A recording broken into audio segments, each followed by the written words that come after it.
Close your eyes for a second and picture a medieval castle. What do you see? Maybe you're imagining a grand stone fortress sitting on top of a green hill, shining under the soft glow of the moon. Inside, there's probably a long wooden table covered with roasted chicken, golden goblets filled with wine, and knights in shining armor laughing around a roaring fireplace. It looks peaceful, warm, even magical, right? Well, I'm here to ruin that fantasy for you. Because the truth is, if you stepped into a real medieval castle, you wouldn't last a single night, not even close. The dream versus the reality. Movies and TV shows have tricked us into believing castles were like five-star hotels of the Middle Ages, but in reality, they were more like giant stone refrigerators. Let's start with the basics. Comfort. Forget soft beds, clean rooms, and central heating. Medieval castles were built for defense, not luxury. Everything was designed to keep enemies out, not keep you cozy inside. The walls? 2 to 3 meters thick. Sounds impressive, until you realize those stone walls acted like giant ice cubes, sucking every bit of heat out of the air. Sleeping inside one of these grand halls was like camping inside a refrigerator. And the windows? Tiny little slits, just wide enough to shoot arrows through. Not exactly designed for sunlight or fresh air. If you're picturing yourself waking up to a soft golden sunrise streaming through your curtains, yeah, no. You'd be lucky if you could even see the sun at all. Smells like royalty. Not in a good way. But hey, maybe you're thinking, fine, I can handle the cold. I'll just grab a few blankets. Great, but what about the smell? Castles had, let's just say, a unique fragrance. And by unique, I mean terrible. There was no plumbing, no modern toilets, no clean drainage systems. Most castles used what was called a garderobe, basically a hole in the wall where people relieved themselves and the waste dropped straight down into a pit or moat below. Imagine dozens, sometimes hundreds of people doing that every day. Now add the smell of rotting food, sweaty soldiers, unwashed bodies, and animal manure from the stables. Yeah, romantic dinners by candlelight? Not happening. Even kings and queens weren't spared. Sure, they had private toilets, but it was just a wooden seat over a hole. And believe me, royalty smelled just as bad as the servants. A night in the Great Hall. Now, let's talk about where you'd actually sleep. Unless you're the king or queen, forget about having a private bedroom. Most people, servants, guards, cooks, even knights, all slept together in the Great Hall. Hundreds of people packed into one big room, lying on straw mats or wooden planks. Sounds cozy, right? Until you realize there's no privacy, no silence, no comfort. Picture this. You're lying there, trying to fall asleep. On your left, a guard is snoring like a dying dragon. On your right, someone's coughing up with sounds suspiciously like the plague. A few meters away, someone's sharpening a sword at 2 in the morning. And somewhere in the dark, you hear little scratching noises. Congratulations, you've just met the castle rats. Meet your new roommates, rats and fleas. Castles were basically paradise for rodents. The storage rooms were full of grain, dried meat and cheese, a never-ending buffet for rats and mice. But that's not even the worst part. Where there are rats, there are fleas. And where there are fleas, there's the Black Death. Yep, those little jumping nightmares were the main carriers of the bubonic plague, one of the deadliest diseases in human history. And you thought mosquitoes were bad. So now you're lying there in a freezing hall, trying to sleep through the noise, the smell, and the scratching, while tiny insects are biting you and possibly giving you a disease that wiped out half of Europe. Sweet dreams. Dinner is served, if you dare. Maybe you're thinking, okay, I'll just have a good meal before bed to make up for it. Bad idea. The food inside a castle wasn't always safe. Meat spoiled quickly, especially in the summer. Salt was used to preserve it, but sometimes that just meant you got salty, rotten meat instead of fresh dinner. If you were unlucky, your feast might even include a little extra protein in the form of worms or maggots. And let's not forget about poisoned food. Intrigue and betrayal were common in medieval courts, and poisoning someone's wine or dinner was practically a hobby for ambitious nobles. So every sip could technically be your last. Defensive and dangerous. Even if you managed to survive the cold, the smell, the rats, the fleas, and the food, there was still one massive problem: safety. Castles weren't peaceful retreats. They were built because war and violence were constant. At any moment, rival armies could launch a surprise attack. Imagine trying to sleep while knowing an enemy could climb the walls, set fire to the gates, or shoot flaming arrows into the courtyard. No wonder people slept with weapons next to their beds. You'd never truly relax, and honestly, you wouldn't want to. The harsh reality. So, let's sum this up. You'd freeze under damp blankets, you'd choke on the smell of waste and rotting food, you'd share your bed with rats and fleas, you might accidentally eat poison, and you'd live in constant fear of attack. That dreamy medieval castle you imagined? Yeah, it's more like a stone prison with fancy flags.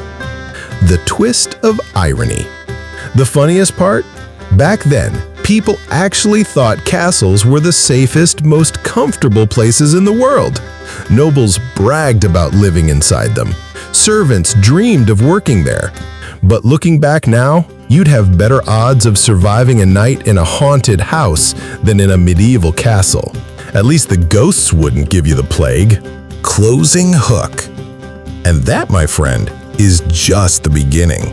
Because the deeper you go into a medieval castle, the worse it gets. In the next chapter, we're going to talk about the bone-chilling cold that made every night a battle for survival, even for kings and queens. So ready to grab your blanket? You're gonna need it. Close your eyes for a moment and imagine this. It's midnight. You're standing in the middle of a grand medieval castle hall. The walls are tall, the ceiling disappears into shadows, and somewhere far above you, bats are probably hanging upside down. You're wrapped in a thick blanket, but your hands are shaking. Your nose feels like ice, and every breath you take turns into a little puff of fog. Welcome to a medieval castle night, where the cold isn't just uncomfortable, it's dangerous. Stone walls, frozen souls. Here's the thing about castles. They were built for defense, not comfort. And those thick stone walls everyone admires? Yeah, they're basically giant refrigerators. Stone doesn't hold heat, it sucks it away. During winter, the temperature inside the castle often dropped below freezing. Even during warmer seasons, the halls were damp and chilly. Now, imagine hundreds of people sleeping together on straw mats, breathing cold air, wrapped in damp wool blankets that smelled like sheep. No central heating, no insulation, just you, your blanket, and your slow descent into becoming a medieval popsicle. Fires that didn't help. Okay, you might say, but surely they had fireplaces, right? They did. Huge ones, actually. But here's the problem. Most of the heat went straight up the chimney. The fireplaces were big, but the halls were bigger. Massive stone rooms with ceilings so high, you'd need a ladder just to touch the first spider web. The fire heated the people sitting right next to it, while everyone else sat there freezing, rubbing their hands together, and wondering why they were still alive. And if you think sleeping closer to the fire was the solution, think again. There was constant smoke, and ventilation was terrible. too close and you'd choke on the fumes or wake up with a burning eyes and a pounding headache. So, it was a choice every night. Freeze slowly or cough yourself to sleep. Cold plus damp equals sick people everywhere. You know what happens when you combine freezing air, damp walls, and unwashed medieval bodies? You get disease factories. The dampness in castles was no joke. Moisture seeped into everything, the walls, the bedding, even the food. And that damp air made it the perfect environment for coughs, fevers, and infections to spread like wildfire. Pneumonia and bronchitis were so common that people basically accepted chronic coughing as a normal part of life. You'd hear it echoing through the halls at night, dozens of people hacking in the dark like a choir of dying seals. Even nobles weren't safe. Kings and queens might have had better bedding, but the cold didn't care about your crown. Hypothermia could hit anyone. Frozen water, frozen lives. Another fun fact, there was no running hot water. In winter, even the drinking water in buckets froze solid overnight. Imagine waking up at 3 a.m., your throat dry, stumbling across the cold stone floor to take a sip of water, only to find a solid block of ice. Congratulations, you're still thirsty. Bathing? Forget it. People rarely bathed anyway, once a month if you were lucky, once a year if you weren't. And if you did try to wash up during winter, the cold water could literally send your body into shock. So most people just didn't. Which, of course, made the smell inside the castle even worse. The layers game. So how did people survive the cold? Layers. Lots and lots of layers. Peasants and servants wore wool tunics and thick cloaks. Nobles wrapped themselves in furs, sometimes stacking 3 or 4 blankets on top of themselves. But here's the catch. Most of these blankets were damp.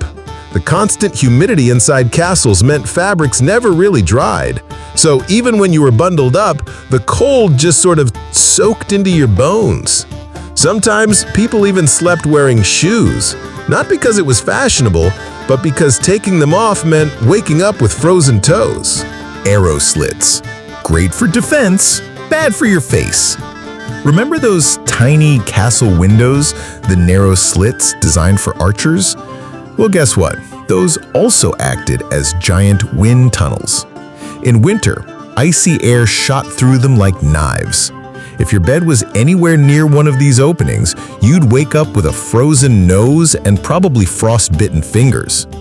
And before you ask, no, they couldn't just close the window. Glass was rare and expensive in medieval Europe. Most windows were just open holes. Bedtime stories and bedtime horrors. Now, picture yourself lying in bed, if you were lucky enough to have one. You've got 3 blankets, a cloak, and possibly a very confused cat sitting on your chest for extra warmth. But you're still freezing. The stone floor beneath you feels like ice, and your breath fogs the air. You pull the blanket tighter, listening to the sound of wind whistling through cracks in the walls. Suddenly, you hear it. The slow drip, drip, drip of water leaking from the ceiling. Welcome to castle humidity, your new worst enemy. Because here's the thing. Castles weren't just cold, they were wet. And that combination of freezing air and constant dampness made life miserable, even for the wealthy. Winter nights were dangerous. Spending one winter night in a medieval castle was more than uncomfortable, it was life-threatening. Hypothermia was common, especially among children, servants, and guards who had the worst sleeping arrangements. Without modern medicine, even a mild fever could become deadly. In fact, winter was the season when castles saw the highest death rates. People didn't just catch colds, they caught pneumonia, tuberculosis, or frostbite, and many didn't recover. The humble truth about kings and queens. Now, you might be thinking, fine, the peasants suffered, but the kings and queens had it easy, right? Not really. Yes, nobles had thicker blankets, better furs, and private chambers with bigger fireplaces. But remember, castles weren't designed for comfort. Even royal bedrooms were often just slightly less miserable than the Great Hall. You could be the King of England, wrapped in imported furs from Norway, sipping hot wine, and still wake up with a frozen nose and coughing fits. In other words, your crown didn't keep you warm. The cold that broke people. We romanticize medieval castles today. The tall towers, the stone walls, the dramatic landscapes. But for the people who actually lived there, survival meant constantly battling the cold. It wasn't just about discomfort. The cold affected their health, their food, their water, their sleep, and even their sanity. And if you'd think you'd tough it out for just one night, well, let's just say the castle would probably win. Closing hook. And that's only the cold. Because, believe it or not, freezing wasn't the worst part of staying in a medieval castle. In the next chapter, we'll step into something far darker. The smell, the filth, the disease. Welcome to Chapter 3, The Stench of Death. You might want to hold your breath for this one. Take a deep breath. Actually, don't. Because if you were standing inside a medieval castle right now, you'd regret it instantly. The air would hit you like a wall, a thick, choking mix of sweat, smoke, rotting food, and something far worse. Forget the romantic scenes you've seen in movies where candles flicker and perfumes fill the air. In reality, a medieval castle smelt like a battlefield had exploded inside a barn. Welcome to the nose's worst nightmare. The problem started with one simple thing: no plumbing. There were no flushing toilets, no sewage systems, and definitely no Febreze. Instead, castles relied on garderobes, tiny rooms built into the walls where people relieved themselves into a chute that dropped waste straight down into a pit, or, if you were unlucky, directly into the moat. Sounds clever, right? Except for one problem: the smell came right back up. Imagine hundreds of people using the same system day and night, all that waste piling up in the summer heat. The stench didn't just sit politely outside the castle walls. It crept back through cracks, windows, and doors until every hallway carried the same sickening aroma. And remember, people didn't wash their hands afterward. Germ theory hadn't been invented yet. So yeah, let's just say medieval handshakes weren't the safest idea. Moats weren't just decorative. You've probably seen castles with beautiful moats in paintings and movies, right? Calm, peaceful water surrounding tall stone walls, reflecting the moonlight. Well, sorry to ruin it for you, but moats weren't exactly romantic. In many castles, the moat doubled as the garbage dump and open sewer. Dead animals, spoiled food, human waste, all of it got tossed in. On hot days, the stench rose like a curse and clung to everything nearby. And guess what? The moat water seeped into the ground, often contaminating the castle's drinking supply, which meant if the smell didn't make you sick, the water probably would. Rotting feasts and rancid kitchens. You might think, all right, I'll just hide in the kitchen. At least it smells like food there. Oh, if only. Medieval kitchens were packed with smoke, grease, and rotting scraps. Meat spoiled quickly, especially in summer, and refrigeration didn't exist. Sometimes cooks would scrape the mold off food and serve it anyway. No one wanted to waste precious supplies. And since rats loved kitchens, you'd often find tiny extras in your dinner: droppings, fleas, or worse. Combine that with the stench of boiling animal fat, burned bread, and fish left out too long, and suddenly your appetite's gone. Body odor everywhere. Now let's talk about the people themselves. Bathing wasn't exactly a daily thing in the Middle Ages. For most peasants, it wasn't even a monthly thing. Soap was expensive, hot water was rare, and many believed bathing made you sick. So instead of washing, people covered their smell with perfumes, flowers, or scented oils, which worked about as well as spraying perfume on a dead fish. Imagine hundreds of people packed into one hall, all sweating under layers of wool and fur, breathing the same smoky air, wearing clothes that hadn't been washed in weeks, sometimes months. That smell didn't just fill the room, it clung to you. Even nobles weren't spared. Sure, kings and queens sometimes bathed more often, but they still lived in the same foul-smelling environment as everyone else. A gold crown doesn't stop body odor. Disease was in the air. The smell wasn't just unpleasant, it was dangerous. Poor sanitation meant bacteria thrived everywhere. People threw chamber pot contents out of windows, waste ran through open gutters, and flies swarmed around rotting food and animal corpses. Respiratory diseases spread fast because of stale, smoky air trapped inside stone walls. If one person got sick, half the castle followed. Typhoid, dysentery, and tuberculosis were constant killers. Sleeping inside a medieval castle meant breathing in a mix of smoke, mold spores, and disease particles all night long. Sweet dreams. Funeral scents, literally. Here's something a little darker. Death wasn't far away in medieval castles. Wars, siegings, and disease meant people died frequently, sometimes in large numbers. And without proper preservation methods, bodies started to smell within hours.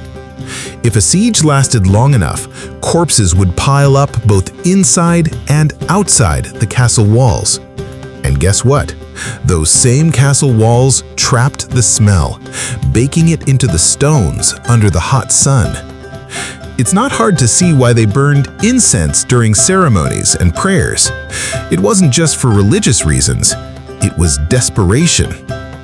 Perfumes, herbs, and hopeless solutions. To fight the stench, people came up with creative solutions. Hanging herbs and flowers around the castle, burning scented wood or incense, sprinkling rushes or plants on the floor to freshen the air.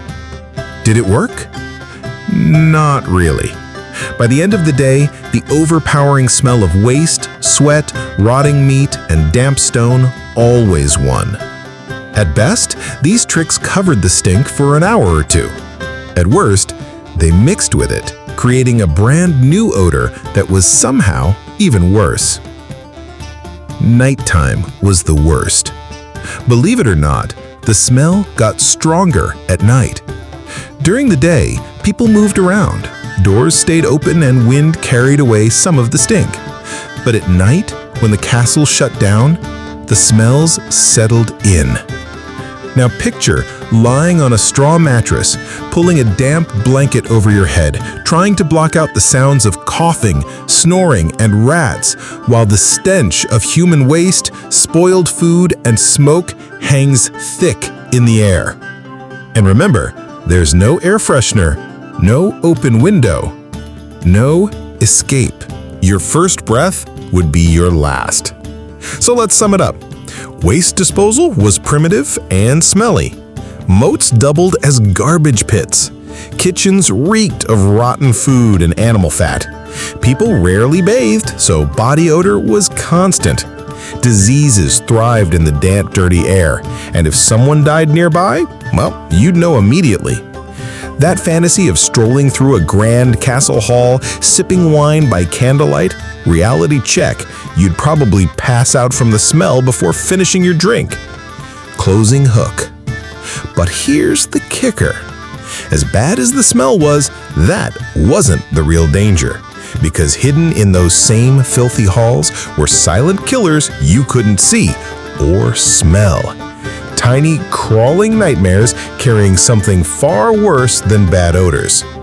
In Chapter 4, Rats, Fleas, and Creeping Nightmares, we'll explore how medieval castles became the perfect breeding grounds for plagues, infestations, and diseases that wiped out millions.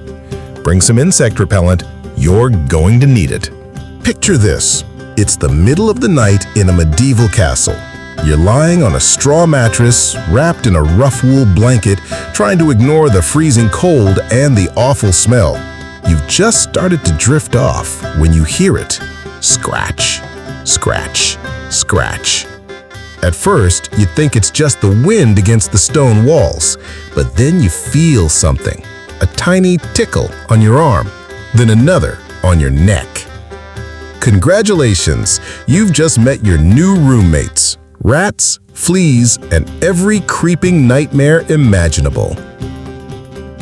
The castle was their playground.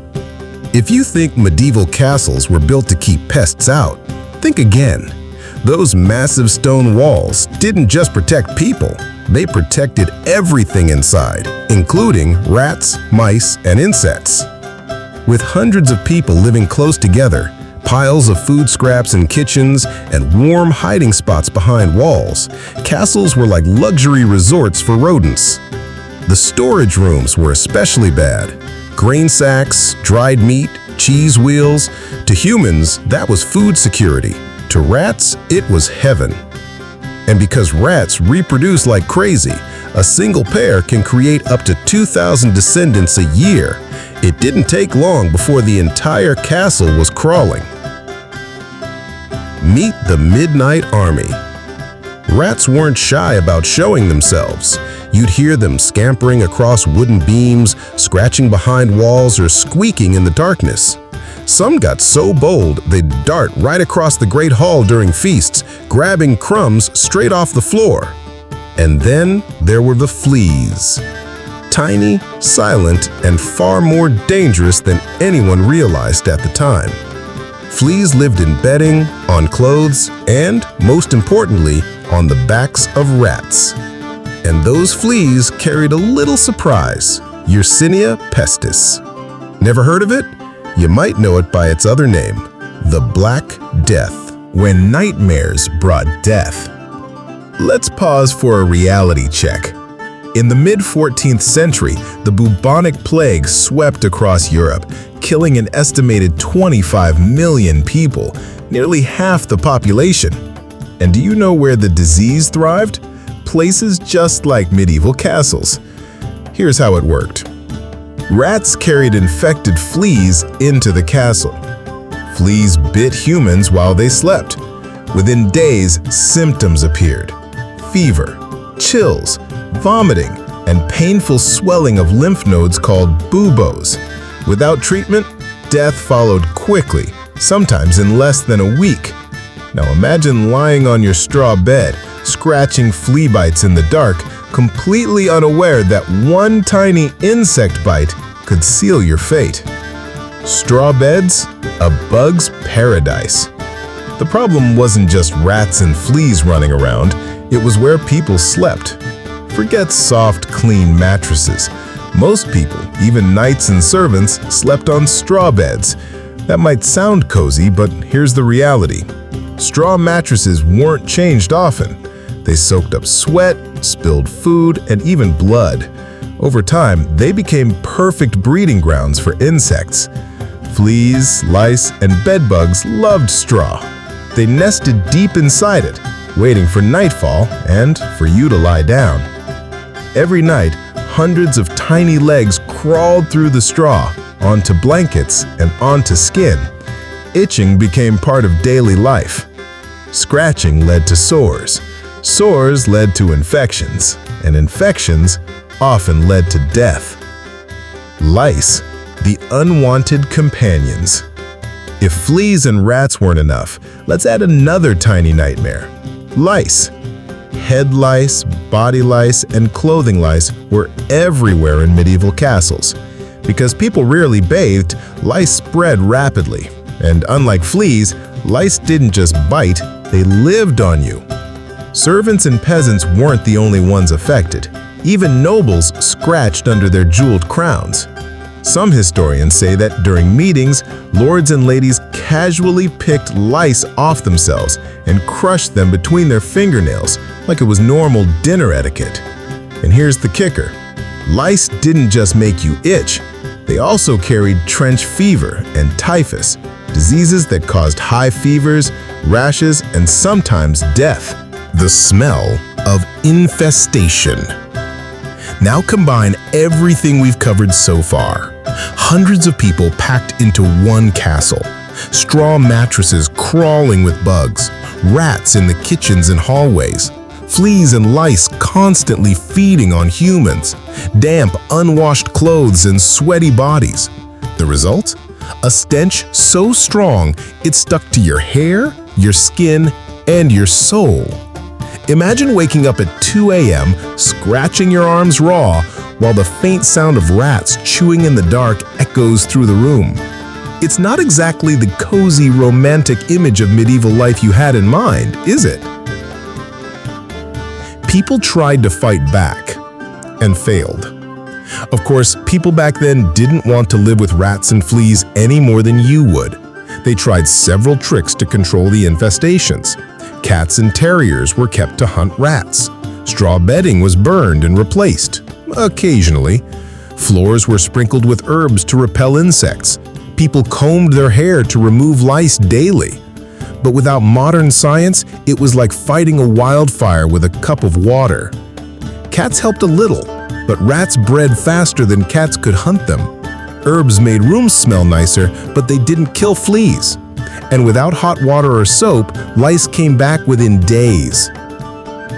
Why castles were perfect for plagues? Here's the brutal truth. Medieval castles were plague factories. Think about it. Hundreds of people living close together, poor sanitation and limited bathing, rodents and insects everywhere, no understanding of germs or disease transmission.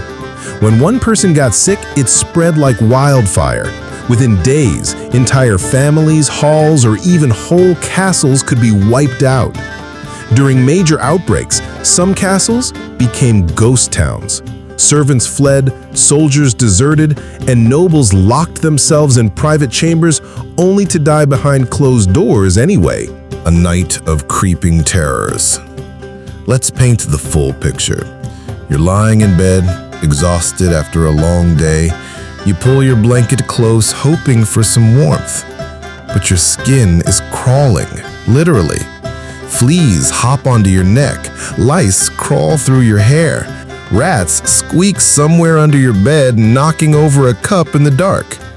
You close your eyes, trying to ignore it all, when suddenly you hear soft scratching just inches from your ear.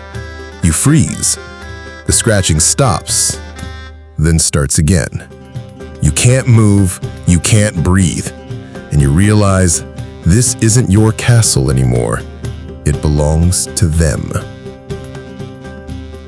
Closing hook.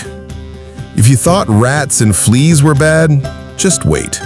Because while you're scratching at bites and listening to rats scurry, there's an even bigger danger lurking in the shadows, one that's silent, invisible, and just as deadly.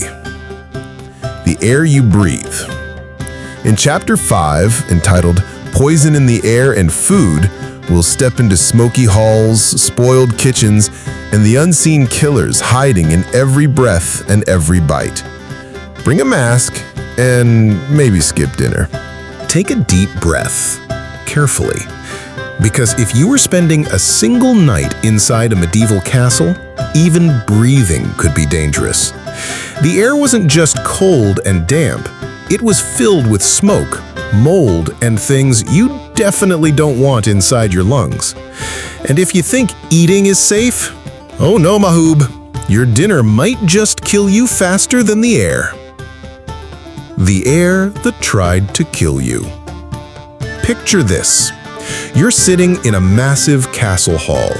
A roaring fire crackles in the giant stone fireplace, and dozens of torches line the walls, flickering in the darkness.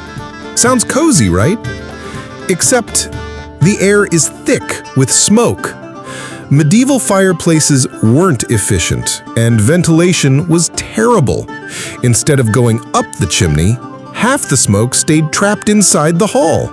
Your eyes sting, your throat burns, every breath feels like inhaling from a barbecue pit.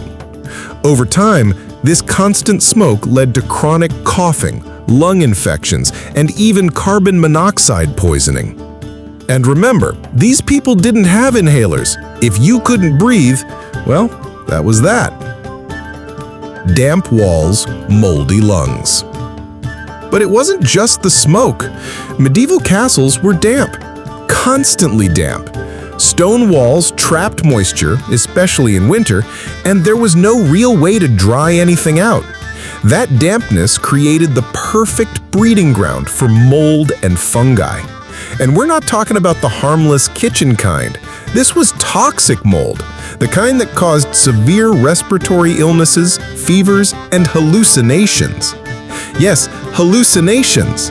In some regions, people even accused their neighbors of witchcraft when strange visions or ghost sightings occurred, not realizing the real culprit was moldy bread and bad air.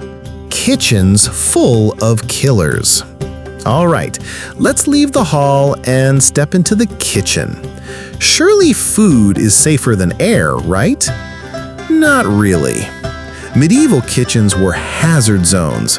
Picture giant iron cauldrons boiling over open flames, piles of raw meat hanging from hooks, fish lying out for hours, and servants rushing around barefoot on slippery stone floors. Food safety rules didn't exist. Spoiled meat was common, especially in summer. Bread often had mold growing on it. People just scraped it off and ate the rest. Milk soured quickly and turned into a breeding ground for bacteria. And don't even ask about water quality. It gets worse. Sometimes cooks tried to mask spoiled food with strong spices or heavy salt, hoping no one would notice the bad smell. But hiding rot didn't remove the bacteria. It just made the food taste salty and deadly.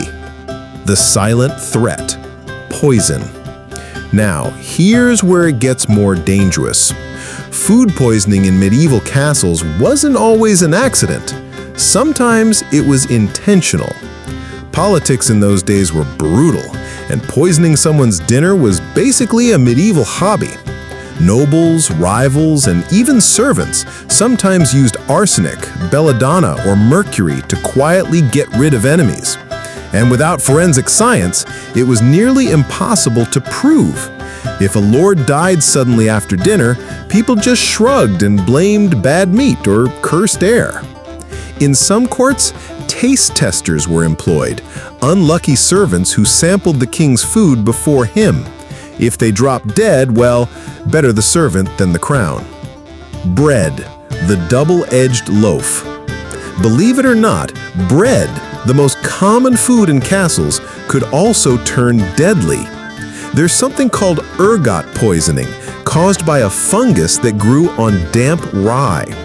If you ate bread made from infected grain, it could trigger muscle spasms, vomiting, and terrifying hallucinations. In extreme cases, it even caused gangrene, where limbs literally rotted away. People called it St. Anthony's fire because it felt like your body was burning from the inside. Imagine waking up in the middle of the night, writhing in pain while priests waved incense and prayed for your soul. You wouldn't survive until morning. Drinking water at your own risk. Fine, you might say. I'll just drink water instead. Bad idea. Clean drinking water was rare in medieval castles. Wells were often contaminated by waste pits, animal droppings, and sometimes even dead bodies thrown in during sieges. That's why most people, even children, drank weak ale or watered-down wine instead. It wasn't because they loved alcohol. It was because beer was safer than water. So yes, if you spent one night in a castle, chances are you'd go to bed slightly tipsy because it was your best shot at avoiding cholera. Feasts were a gamble. Now, let's talk about the famous medieval banquets you see in movies. Long tables piled with roasted pigs, golden goblets, and music playing in the background. Sounds amazing, right? But here's the reality. Meat often sat out for hours before being served. Wine goblets weren't washed properly between uses. Shared platters meant everyone's germs got passed around freely. And there were no fridges to keep leftovers safe. If you survived the feast itself, good for you. But you better hope you don't wake up at 3 a.m. clutching your stomach, praying to every saint you know. The deadly combo: air and food. Now imagine combining everything. You're breathing in smoke, mold spores, and damp, cold air. You're eating possibly spoiled meat, moldy bread, and drinking unsafe water. Your immune system is already weakened from the cold and poor hygiene. It was a perfect storm for sickness. And because people didn't understand bacteria or food safety, they had no way to protect themselves. One bad breath, one bad bite. That's all it took. Why people still risked it? You might be wondering, if castles were so dangerous, why did anyone live there? Simple. Safety. Castles were fortresses, built to protect against invaders and rival armies. Outside the walls, you risked being robbed, attacked, or killed. Inside, at least you had stone walls to defend you, even if those walls slowly poisoned you over time. It was a trade-off. Die quickly outside or slowly inside. A night to remember or forget. Let's set the scene. You've just finished your dinner. Roasted venison, some bread, and a goblet of ale. You're full, happy, and ready for bed. You lie down on your straw mattress, close your eyes, and take a deep breath. Only to cough from the smoke. A few hours later, you wake up with a pounding headache, your stomach twisting like a knot. You stumble toward the garderobe, praying it's just bad ale. It isn't. By morning, the air has claimed another victim. Closing hook. And here's the scary part, Mahbub. The air and food might kill you slowly, but medieval castles had something else waiting for you. Something far louder, far more violent, and far less forgiving. Because in Chapter 6, the ever-present threat of attack, we'll step into a world where danger didn't just hide in the walls. It came charging at your gates with flaming arrows, siege towers, and war drums in the night. Better keep your sword nearby. Close your eyes for a moment. It's past midnight inside a medieval castle. Outside, the world is silent. Too silent. The torches on the walls flicker in the cold wind, casting long shadows across the courtyard. You're just about to drift off on your straw mattress when you hear it. Boom! Then another. Boom! Boom! You sit up instantly, heart racing. That's no thunder. That's the sound of battering rams hitting the outer gates. Welcome to life in a medieval castle, where you didn't just battle cold nights, bad air, and fleas, you also had to survive armies trying to burn your home down. Why castles always expected war? Medieval castles weren't built for comfort. They were built for conflict. Lords and kings owned land, and land meant power. But there was always someone nearby who wanted your land, your resources, or your throne. Castles were constantly under threat from rival nobles, foreign invaders, and even rebellious peasants. Peaceful nights were rare luxuries. At any moment, danger could come marching over the horizon, and when it came, you heard it before you saw it. Midnight siege alarms. Imagine this. You're deep asleep after a long, exhausting day. Suddenly, the guard on night watch spots movement beyond the hills. Within seconds, the castle fills with chaos. Bells ring out. Horns blare through the cold air. Servants rush to wake everyone. Soldiers grab their swords, shields, and crossbows. Your peaceful night is over before it even began. You're shoved into the freezing courtyard, heart pounding, trying to figure out if you'll live to see the sunrise. And here's the thing, you might not. The sound of war. The first thing you'd hear during an attack? War drums. Imagine hundreds of boots stomping the frozen earth in perfect rhythm, torches glowing like fireflies on the hills, and the low, rumbling chant of enemy soldiers. Then come the siege engines, giant wooden machines designed to smash, burn, and break their way inside your walls. Battering rams slammed against gates, splintering heavy oak doors. Catapults launched flaming stones the size of small cows over the walls. Siege towers rolled forward, packed with soldiers ready to storm the battlements. You'd hear arrows whistling through the night, shields clashing, and the screams of men fighting for their lives. Try sleeping through that. Flaming arrows and boiling oil. One of the most terrifying sights during a siege? Flaming arrows. From the top of the walls, defenders watched as hundreds of fiery streaks lit up the night sky. Within seconds, thatched roofs, wooden stables, and supply carts burst into flames. Smoke filled the air, making it even harder to breathe. But defenders had their own tricks. Boiling oil poured over the walls onto attackers below. Archers rained arrows from above, aiming for exposed gaps in enemy armor. Stones, spears, and even burning logs were dropped from the towers.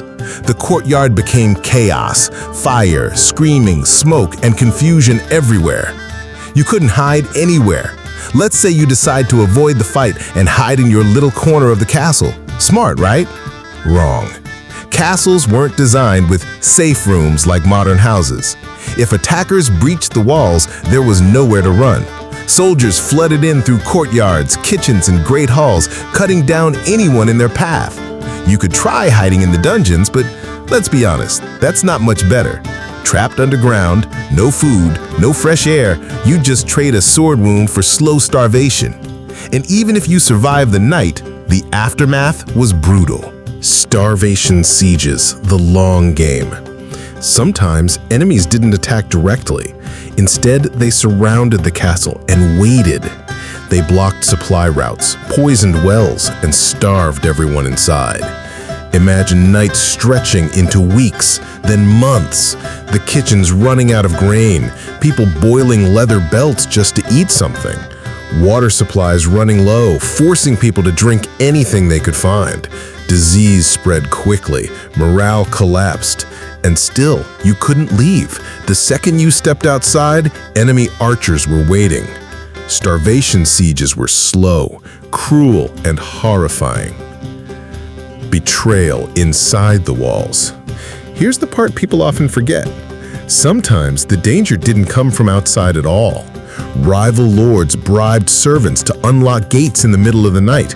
Spies disguised as traders entered during the day and smuggled in weapons for the enemy. Even guards could be persuaded to turn against their own lords. So while you were trying to survive freezing nights and bad food, you also had to wonder who you could trust. That servant carrying water could be working for the enemy. That knight sharpening a sword might be planning to stab you in the back. Sleep well knowing betrayal could come from your own dinner table. When the walls fell. If the attackers finally breached the gates, the real nightmare began. There were no rules, no mercy. Invaders looted, burned, and destroyed everything in their path. Soldiers raided storerooms, cut down defenders, and dragged prisoners into the courtyard. For commoners, it was worse. If you were lucky, you'd be captured and ransomed. If you weren't, well, medieval history isn't exactly full of happy endings. Castles that fell during the night often never recovered. Even if you survived, you'd wake up to ashes, rubble, and silence. Why you'd never truly sleep. Now imagine trying to relax in a castle, knowing all this. Every creak of the wooden floor above you could be a spy. Every gust of wind against the walls might be the start of a siege. Every nightfall carried the possibility of fire, steel, and death. It wasn't just the actual battles that ruined sleep. It was the constant fear of them. And that fear didn't go away. Not for kings, not for servants, not for you. A night to remember, if you survive. Picture this final scene. You're huddled in a cold, smoky chamber, clutching a wooden shield you barely know how to use. Outside, enemy soldiers scream as they charge the walls. Flaming arrows rain down, setting the courtyard ablaze. The air is thick with smoke and fear. Somewhere in the distance, you hear the boom of a battering ram and the groan of a gate about to give way. You close your eyes, wishing for morning light, knowing, deep down, that dawn might never come. And that's when you realize you wouldn't survive this night. Closing hook. But here's the thing, Mahbub. Even if you somehow did survive the attack, the castle had more horrors waiting for you. Because hiding behind those walls didn't protect you from disease. In fact, it made things worse. In Chapter 7, Disease Lurking in the Shadows, we'll step into crowded halls filled with coughing, fevers, and plague-ridden nightmares, and explore why a single night in a medieval castle could leave you sick for life. Bring a mask. You'll need it. Imagine this, Mahbub. It's the middle of the night in a medieval castle. You're lying on your straw mattress, still scratching flea bites from earlier, trying to ignore the smell of smoke, sweat, and rotting food. You close your eyes, praying for just a few hours of peaceful sleep. And then you hear it. Cough. A deep, rattling cough from somewhere in the darkness. Then another, and another. By morning, half the hall will be coughing. By next week, some of them won't be breathing at all. Because inside these stone walls, disease was everywhere, creeping, silent, and inescapable. Castles were perfect disease factories. If you think modern cities spread sickness fast, medieval castles were worse. Picture it, hundreds of people crammed into one fortress. Nobles, servants, guards, cooks, stable boys, and visiting merchants, all living in close quarters. No proper ventilation, no clean water, no sanitation. People slept side by side on straw bedding, shared food from the same platters, and drank from the same mugs. A single sick person could infect dozens overnight. And without modern medicine, even a simple fever could turn deadly. The Black Death arrives. Let's start with the most infamous killer of them all. The Black Death, in the mid-14th century, Europe faced one of the deadliest pandemics in human history. Historians believe the bubonic plague wiped out up to 50% of Europe's population, and castles were no safe haven. Here's how it happened. Fleas carrying the plague lived on rats. Rats thrived in castles, hiding in kitchens, storerooms, and walls. Fleas bit humans while they slept. Within days, symptoms appeared: high fever, chills, vomiting, and painful black swellings called buboes. Once infected, your chances of survival were slim. Entire castles went silent within weeks, their halls filled with nothing but the sound of coughing and prayers. Other deadly diseases lurking everywhere, but the plague wasn't the only threat. Medieval castles were breeding grounds for dozens of deadly illnesses. Dysentery, caused by contaminated water and poor hygiene. Victims suffered severe diarrhea and dehydration. Typhoid fever, spread through food and unwashed hands, causing high fevers and delirium. Tuberculosis, crowded sleeping halls made it spread like wildfire. Smallpox and measles wiped out entire castle populations in weeks. Even something as small as a tooth infection could be fatal. Without antibiotics, infections spread quickly through the bloodstream, leading to high fevers and organ failure. Medical science or medieval guesswork? Now, you might be thinking, surely they had doctors, right? Couldn't they help? Well, yes and no. Medieval medicine was based more on guesswork and superstition than actual science.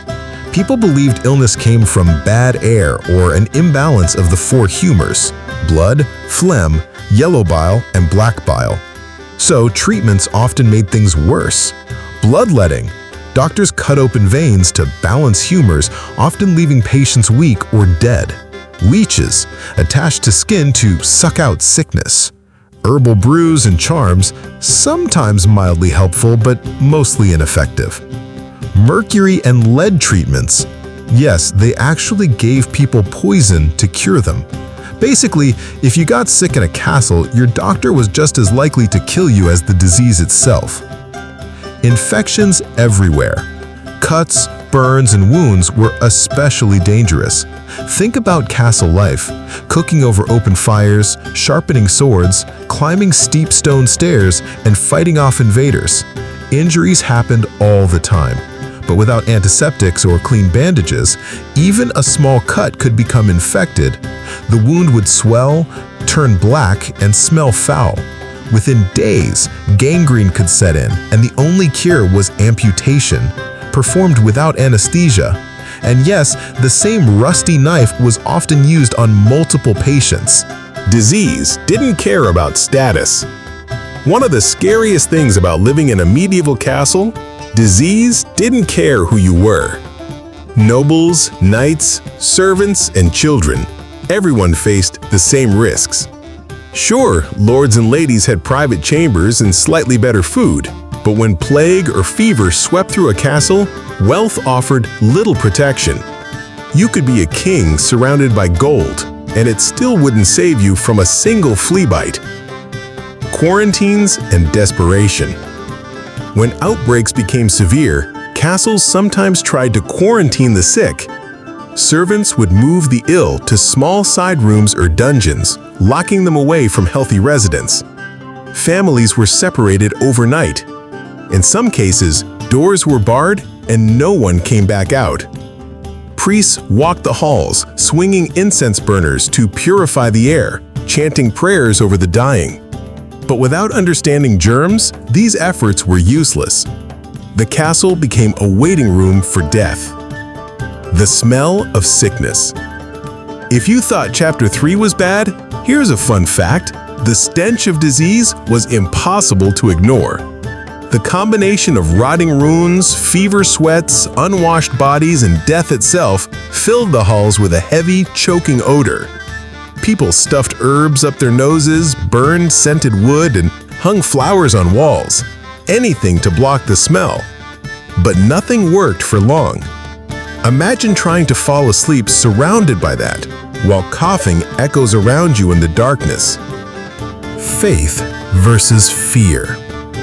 Back then, science couldn't explain disease, so people turned to religion. Some believed illness was a punishment from God. Others thought demons and curses were responsible. Pilgrimages, prayer sessions, and holy relics became popular treatments. And when all else failed, many resigned themselves to fate. You didn't wonder if you'd get sick. You wondered when. Why a single night was enough? Now, picture yourself in a crowded castle dormitory. It's winter, and there are 50 people packed into one room, breathing the same damp air. Someone nearby has a fever. Another's coughing in the corner. You're lying there trying to ignore it, but you know the truth. If one person gets sick, everyone gets sick. One night surrounded by hundreds of potential carriers, you'd wake up scratching flea bites, coughing, and praying you didn't just inhale your death sentence. Closing hook. And as terrifying as disease was, Mahbub, there were even darker nightmares hiding inside these castles. Because beneath the floors, deep in the cold, damp tunnels, there were places no one wanted to end up. In Chapter 8, ghosts, superstitions, and midnight terrors will descend into haunted chambers, cursed corridors, and the fears that kept even the bravest knights awake at night. Better keep a candle nearby. Close your eyes for a moment and imagine yourself lying on a straw mattress inside a cold medieval castle chamber. The wind howls softly outside, and the torch in the hallway flickers. You pull your blanket up to your chin and close your eyes. Then you hear it.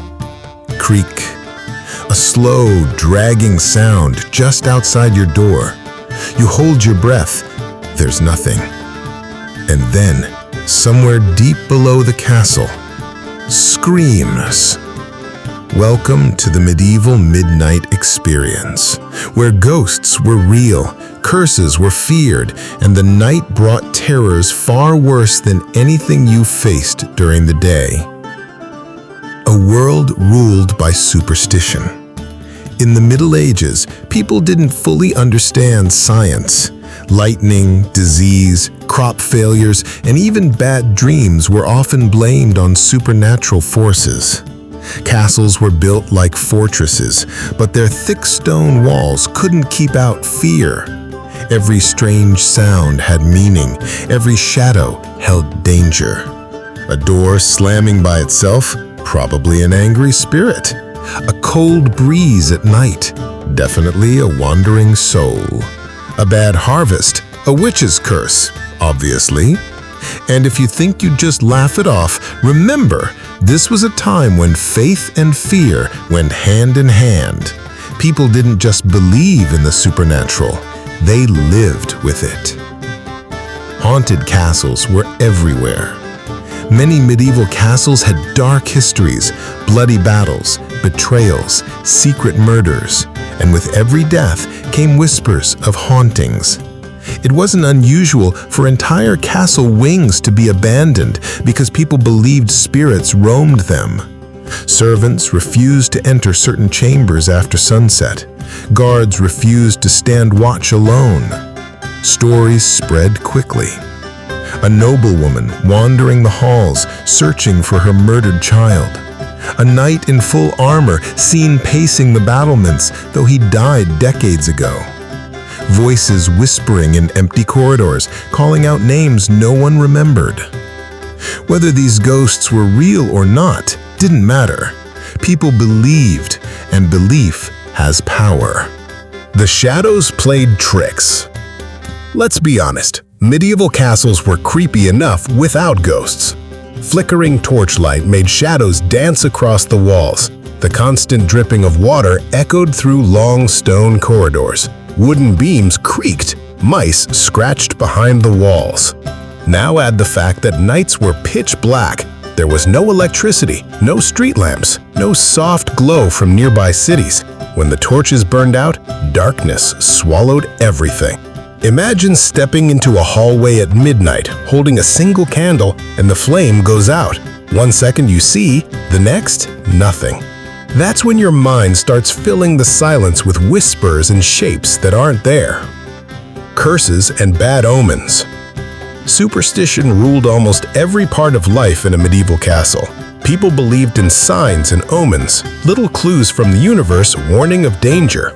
An owl hooting outside your window meant death was near. A black cat crossing the courtyard meant terrible luck. Dreams weren't just dreams, they were messages from spirits. Even kings and queens weren't above this. Royal courts often consulted astrologers before making important decisions. Entire battles were delayed because the stars weren't aligned. If you lived in a castle, you didn't just fight soldiers and disease, you fought destiny, and destiny always seemed to win. The dungeons below. Now let's go deeper, literally. Beneath many medieval castles were dungeons and underground tunnels. During the day, they were bad enough, dark, damp, and filled with the cries of prisoners. But at night, absolute terror. Servants whispered about the spirits of tortured souls trapped below, forever screaming in pain. Guards who patrolled the dungeon swore they heard chains rattling when no one was there. And the smell, damp stone, mold, and something worse. It clung to your skin long after you climbed back upstairs. Witchcraft and fear. In the medieval mind, witches were real and they lived among you. If crops failed, if someone fell sick, or if strange accidents happened, it was common to accuse someone in the castle of casting curses. Herbalists who brewed medicines were sometimes labeled witches. Women with unusual knowledge or strange eyes were feared. Even midwives were accused of summoning demons if a baby didn't survive childbirth. People lived in constant fear of spells, curses, and evil eyes. And in some cases, entire castle staff members were executed over accusations based on nothing more than superstition. Night guards and their fears. Being a night guard in a castle wasn't just dangerous, it was terrifying. Imagine walking the battlements at 2 a.m., holding a torch, listening to the wind whistle through arrow slits. Somewhere below, an owl hoots. Then you hear soft footsteps, but see no one. Guards often worked in pairs, not because it was safer, but because no one wanted to be alone. And still, some guards refused night shifts entirely. They'd rather face a charging army than the empty silence of the castle after dark. Sleep paralysis, or something worse. Some medieval writings describe what we now know as sleep paralysis, waking up in the middle of the night, unable to move, feeling a weight on your chest. Back then, people believed this was caused by night demons or wandering spirits. Some even claimed to see shadowy figures sitting at the foot of their bed. Imagine lying there, frozen, unable to breathe, convinced something otherworldly was staring at you in the dark. In a time when superstition ruled, this was proof that spirits haunted the living. Why no one slept peacefully? Between the superstitions, the noises, the darkness, and the endless stories of spirits and curses, sleeping in a medieval castle was almost impossible. Even if you didn't believe in ghosts, you couldn't ignore the fear of those who did. Every creak of the floorboards made servants whisper. Every draft of cold air felt like someone unseen passing by. You lay there, eyes open, waiting for dawn, waiting for safety, waiting for the whispers to stop. A night in the haunted hall. Picture it. You're sleeping in the great hall with dozens of others. The torches burn low, casting long shadows across the walls. Somewhere, a door creaks open slowly. The person next to you stirs and whispers, "Did you hear that?" You do. Everyone does. And yet no one moves. No one speaks. Because in a medieval castle, sometimes silence was the only protection you had. Closing hook. But, Mahbub, as terrifying as ghosts and superstitions were, there was something even darker lurking beneath the surface. Because deep in the cold and damp tunnels of these castles were real nightmares. Torture chambers, dungeons, and screams that never stopped. In Chapter 9, Torture Chambers and Dungeons, we'll descend into the shadows where prisoners were broken, secrets were kept, and mercy was just a myth. Bring a torch. You'll need it. Take a deep breath, Mahbub, and hold it. Because we're going underground now.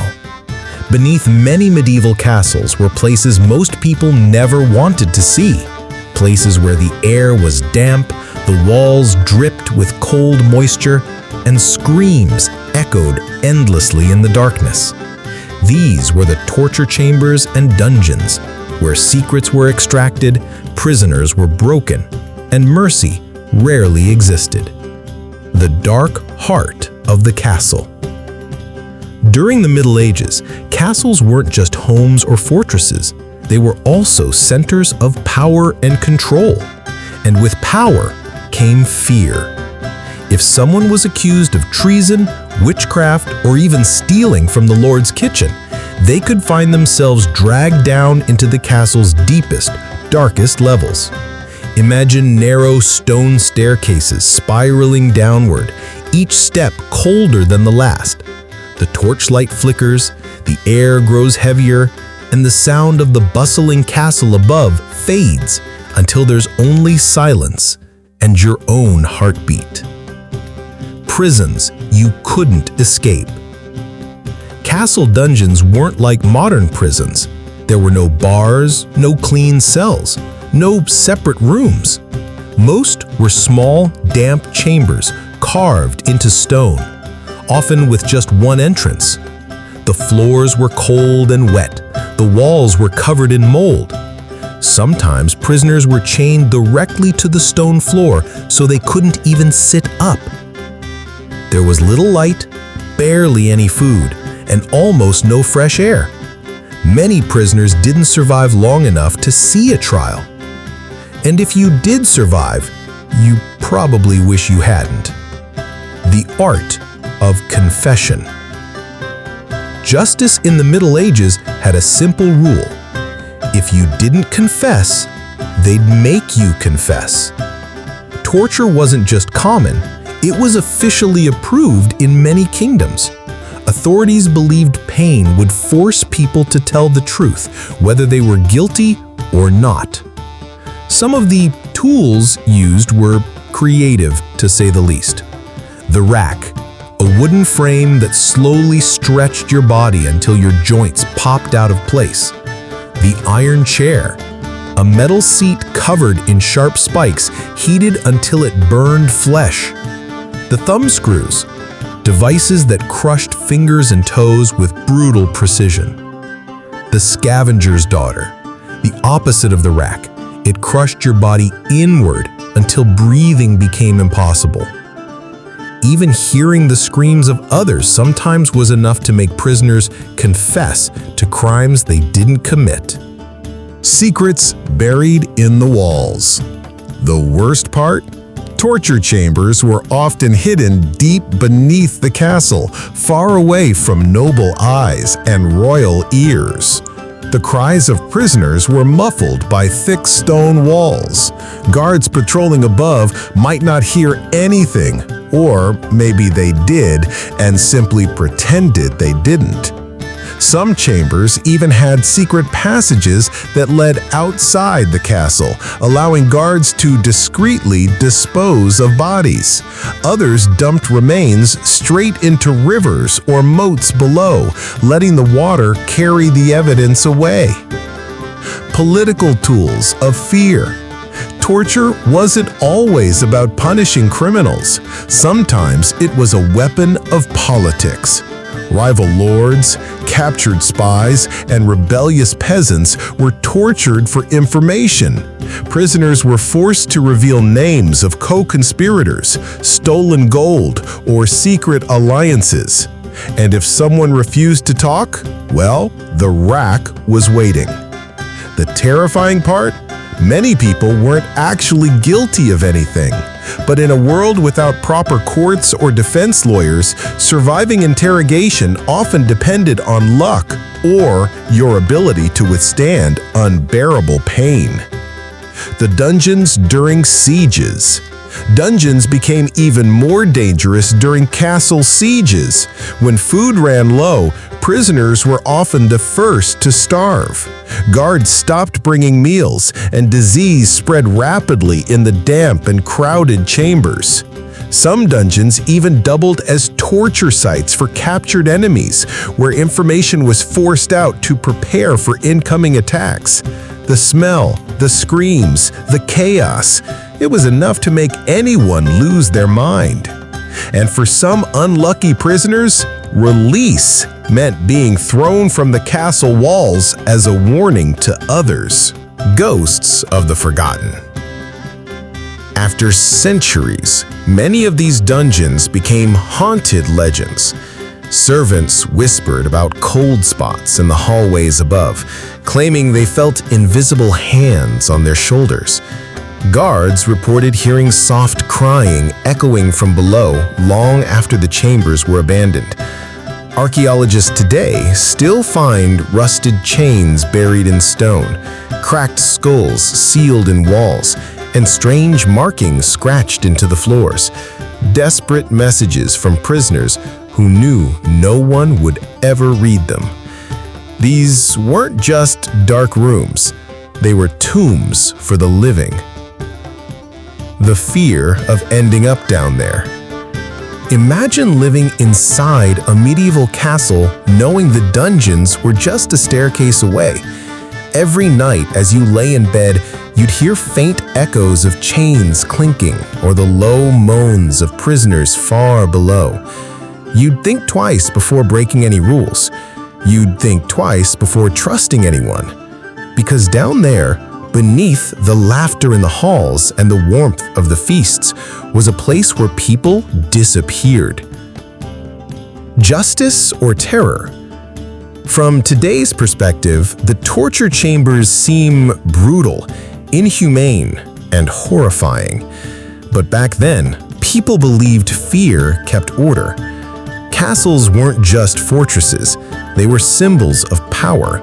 And nothing reminded people of that power quite like the thought of screaming in the dark beneath their own feet.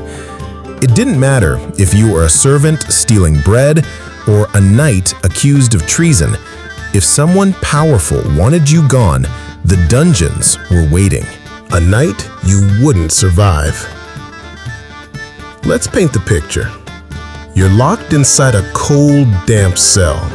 Chains rattle against the stone as you shift uncomfortably on the wet floor. A single torch burns weakly in the hallway, barely pushing back the darkness. You hear footsteps approaching, slow, heavy, deliberate. The door creaks open. A shadow steps inside, carrying something made of iron and rope. That's when you realize the worst thing about medieval castles wasn't the cold, the fleas, or the smell. It was what waited for you below. But Mahbub, even if you somehow avoided the dungeons, survived the tortures, and escaped the chains, your nightmare wasn't over. Because danger didn't always come from dark chambers or battlefield swords. Sometimes it came quietly, from fire, stone, and sheer bad luck. In Chapter 10, The Threat of Fire, we'll rise back to the surface and explore how one stray torch, one careless candle, or one flaming arrow could turn an entire castle into ashes before dawn. And this time, there's nowhere to run. Close your eyes and imagine this, Mahbub. It's a quiet night inside a medieval castle. The feasting hall has gone silent, the torches burn low, and most people are asleep on straw mattresses. Outside, the cold wind whistles softly through the arrow slits. Then, it happens. One spark, one glowing ember, one torch left just a little too close to a wooden beam. Within minutes, the castle, your fortress, your safe haven, could turn into a roaring inferno. Castles weren't built to be fireproof. When we picture medieval castles, we think of massive stone walls and impenetrable towers. But here's the truth. A lot of what made up a castle wasn't stone at all. The ceilings? Wooden beams. The floors? Wooden planks. The staircases? Wood again. The roofs? Often thatched straw or timber tiles. Add to that curtains, rushes, furniture, hay for animals, and piles of stored grain, and you've got the perfect recipe for disaster. Once a fire started, it spread faster than anyone could control. The kitchen, a time bomb. If there was one place in the castle most likely to start a fire, it was the kitchen. Picture giant cauldrons boiling over open flames, ovens burning constantly, and spits roasting entire animals. There were no fire extinguishers, no alarms, no safety rules.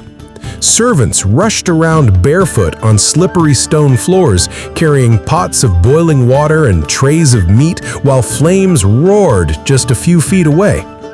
One overturned lantern, one careless ember, and the entire kitchen could ignite.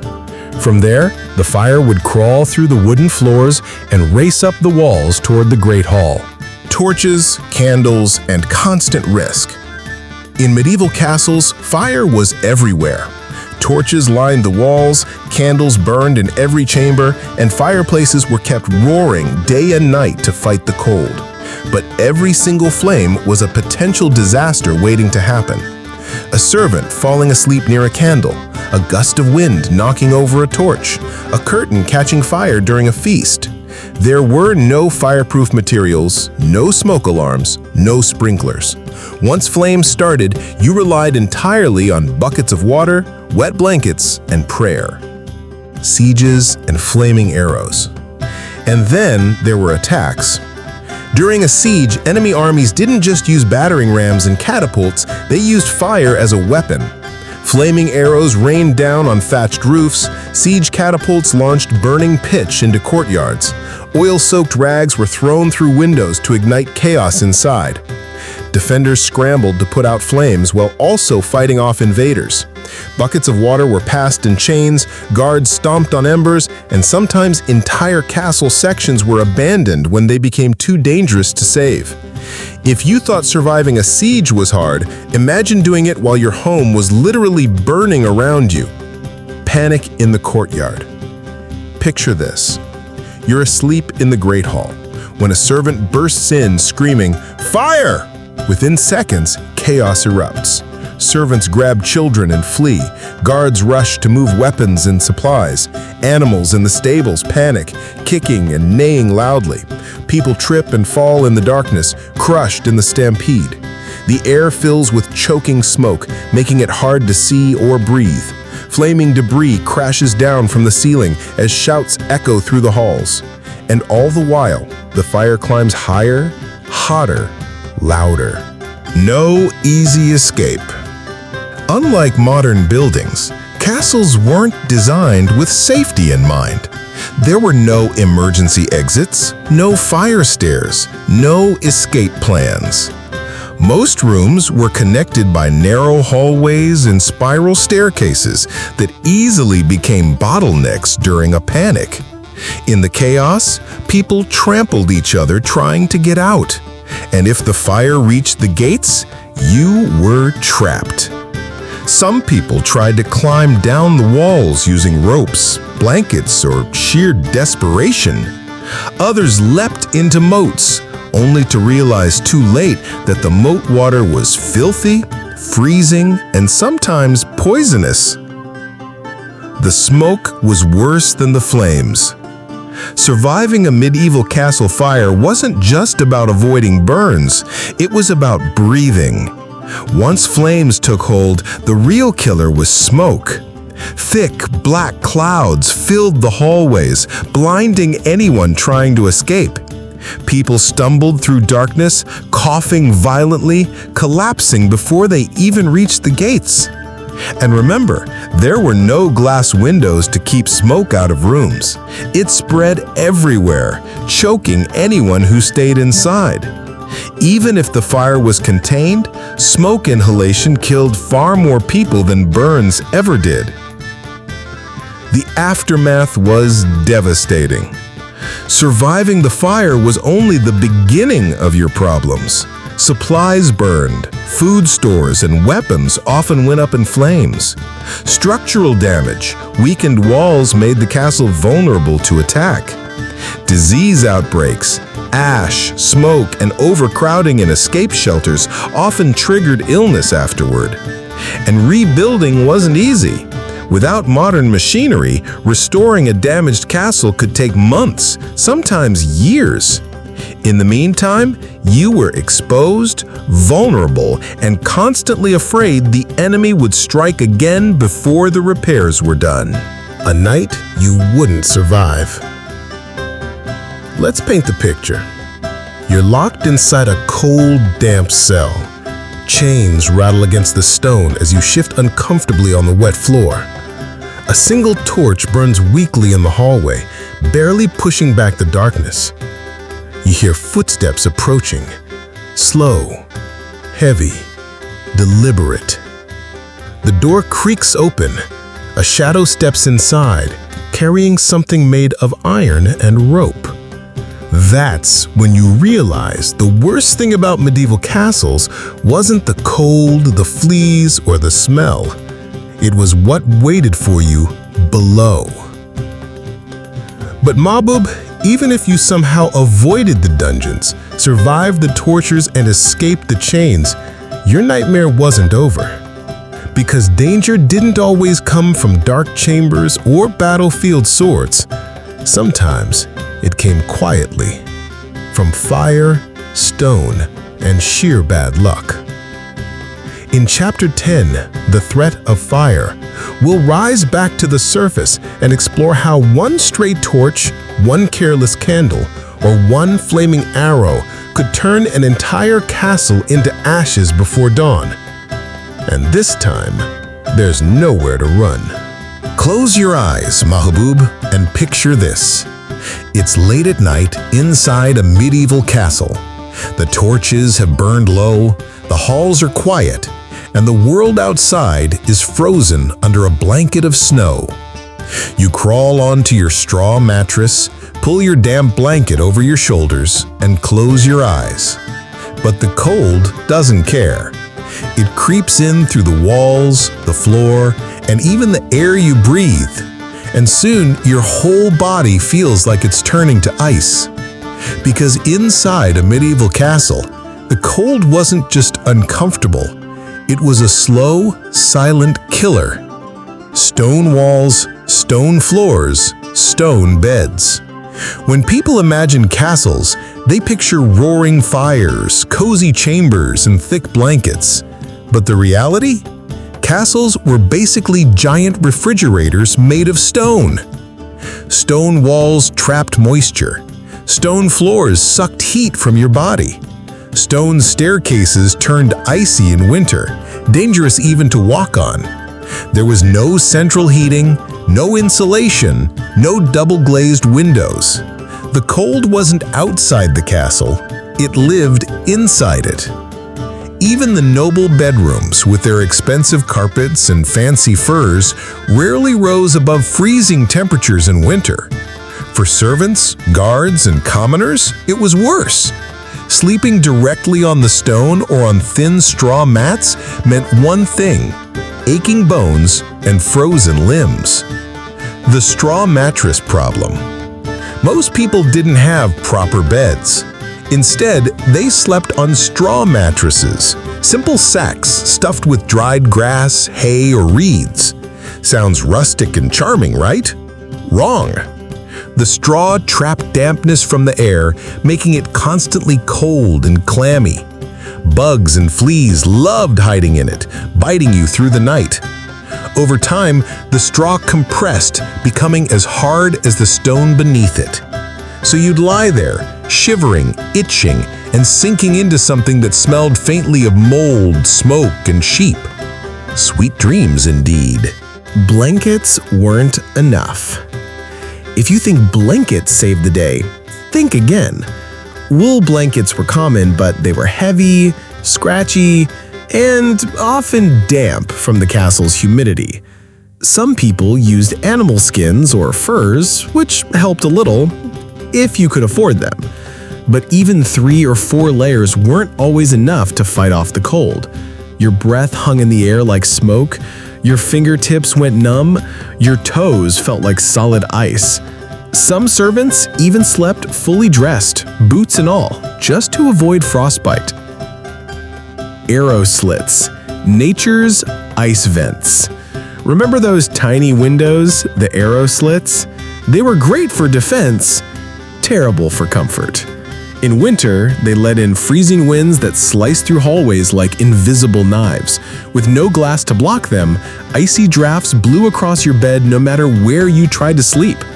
People stuffed rags into the gaps, hung tapestries over walls, and even stacked furniture to block the cold. But nothing worked for long. The chill always found a way in. A constant battle for warmth. Fires were the only real defense against the cold, but even then, they weren't enough. In the Great Hall, a roaring fire helped those sitting closest to it, while everyone else froze. In private chambers, smaller fireplaces barely warmed the person sitting right in front of them. Upstairs rooms were even worse.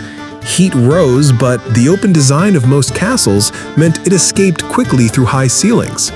If you wanted to stay warm, you basically had to live inside the fire pit. Health problems from the cold. Spending night after night in freezing temperatures took a heavy toll on the body. Joint pain and arthritis were common, even in young adults. Respiratory illnesses like pneumonia and bronchitis spread easily in damped, cold air. Chronic fatigue was inevitable when your body worked all night just to stay warm. And for children, the elderly, and anyone already sick, winter nights could be deadly. One bad frost, and entire families woke up never again. Winter in the guard towers. If you think sleeping in the Great Hall was bad, imagine being a guard posted on the outer towers. Standing watch meant hours of exposure to icy winds, snow, and rain, often without proper clothing. Guards wrapped themselves in multiple layers, but once the cold sank into their bones, numbness set in fast. Fingers froze to weapon hilts. Breath turned to ice crystals on beards and eyebrows. And falling asleep on duty wasn't just dangerous, it could cost you your life. Desperate tricks for survival. People in castles came up with creative ways to fight the cold. Huddling together, entire families, even servants, slept side by side to share body heat. Heated stones, flat rocks were warmed by the fire, wrapped in cloth and placed under blankets. Straw insulation. Piles of straw were stacked against walls to trap warmth. Hanging tapestries. Large woven cloths acted like primitive insulation, covering cold stone walls. These tricks helped a little, but only just enough to survive, not to be comfortable. Frostbite in your sleep. The danger wasn't just discomfort, it was injury. Frostbite was common in poorly heated castles, especially among servants, guards, and children. Fingers, toes, noses, and ears froze first. Without treatment, they blackened, rotted, and sometimes had to be amputated. Imagine waking up to find your toes numb, turning purple, and realizing you might lose them just because you went to bed. Fires that changed history. Medieval history is full of devastating castle fires. In 1216, Rochester Castle in England was attacked using burning pig fat, causing the walls to collapse. In 1298, Edinburgh Castle lost entire halls to a siege fire. In 1450, Marlborough Castle burned during a rebellion, leaving parts of it uninhabitable for decades. These weren't small accidents. Entire armies, families, and histories were wiped out in a single night of flames. A night you can't win. Picture this, Mahbub. It's midnight in a medieval castle. The feast is over, the torches burn low, and the Great Hall is quiet. You lie on your straw mattress, staring at the ceiling, trying to sleep. But you can't. Because in a medieval castle, danger didn't just come from outside the walls, it came from inside them. Enemies weren't always wearing armor and carrying swords. Sometimes they sat beside you at dinner, toasted wine with you, and smiled politely, while planning your death. A world built on paranoia. In the Middle Ages, power meant survival, and power was fragile. Castles weren't just homes, they were political battlegrounds where trust was rare and betrayal was common. Nobles schemed against nobles. Servants spied on their masters. Guards whispered secrets to enemies for a pouch of gold. Even family members plotted against each other to claim land, titles, or thrones. And in this game of power, one mistake could cost you your life. Poison, the silent assassin. At feasts, goblets of wine flowed endlessly, platters of meat filled the tables, and laughter echoed through the halls. But behind the glamour, paranoia hung thick in the air. Nobles hired taste testers, unlucky servants who sampled food and drink before their masters. If the servant collapsed, well, the king knew not to take a sip. But poisoners were clever. Some used slow-acting toxins like arsenic, mixing small amounts into meals over several days. Victims didn't die instantly. They grew weak, sick, and confused, sometimes believing they had fallen ill naturally. Imagine taking a bite of bread, a sip of wine, never knowing if tonight's dinner would be your last. Assassins in the shadows. Knives were just as deadly as poison, and often quieter. Castles were filled with hidden corners, narrow staircases, and dark passageways perfect for an ambush. Assassins disguised themselves as servants, merchants, or even guards, waiting for the perfect moment. Sometimes they struck during crowded feasts, using the chaos to slip away unnoticed.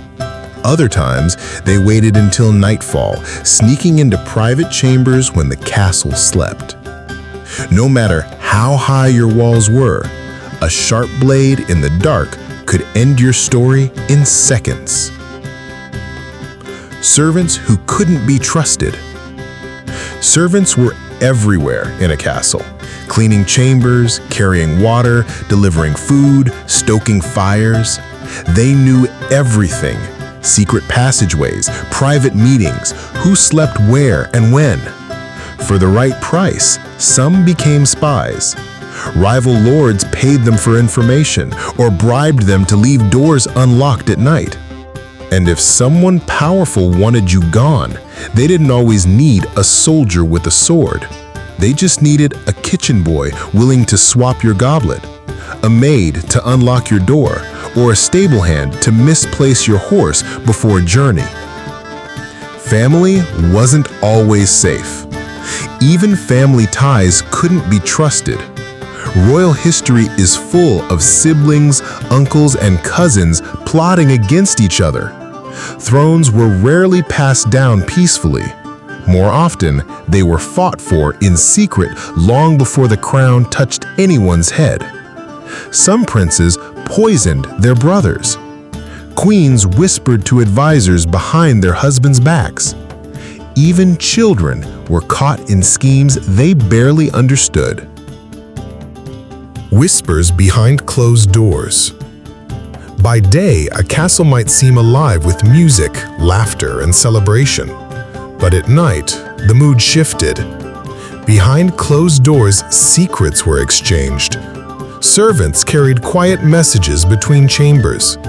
Lords met in candlelit rooms, plotting alliances and betrayals alike. Everyone had something to hide. Everyone had someone to fear. And sometimes, silence was the only thing keeping you alive. The watchful guards. Of course, guards were meant to protect you, but could you trust them? They were often poorly paid and sometimes poorly treated. A bag of gold from an enemy could turn loyalty into treachery overnight. During sieges, spies disguised as guards slipped into castles, unlocking gates in the dead of night. Entire fortresses fell without a single arrow being fired, all because one man opened the door. Even sleeping behind locked doors meant little if the man holding the keys worked for your enemy. Punishments for betrayal. Because betrayal was so common, punishments were brutal, designed to terrify everyone else into obedience. Spies were hanged from castle walls as a warning. Poisoners were burned alive in public courtyards. Traitors had their heads placed on spikes at the gates. And yet, betrayal never stopped. Fear didn't erase greed.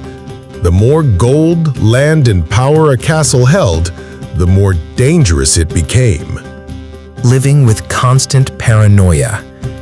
Imagine trying to sleep in a place where you couldn't trust anyone. You hesitate before drinking your wine. You double-check the locks on your door. You keep a dagger under your pillow, just in case. And still, you wonder if the guard outside your chamber is there to protect you or end you. Every glance, every whisper, every unexpected creak of the floor at night could send your heart racing. In a medieval castle, paranoia wasn't madness, it was survival. A night of uneasy silence. Picture this. You're lying in bed after a long feast. The castle is quiet. The torch outside your chamber flickers faintly. You hear soft footsteps in the hallway. Then silence. Your hand grips the dagger beneath your pillow. You hold your breath. The footsteps pass. For now. But your heart doesn't slow. Because in this world, danger didn't always wear armor or carry a sword. Sometimes it whispered, smiled, and called you friend. Closing hook. But Mahub, betrayal wasn't the only nightmare. Because even if you survived the poison, the daggers, and the spies, there was something else you couldn't escape. Your own body failing you.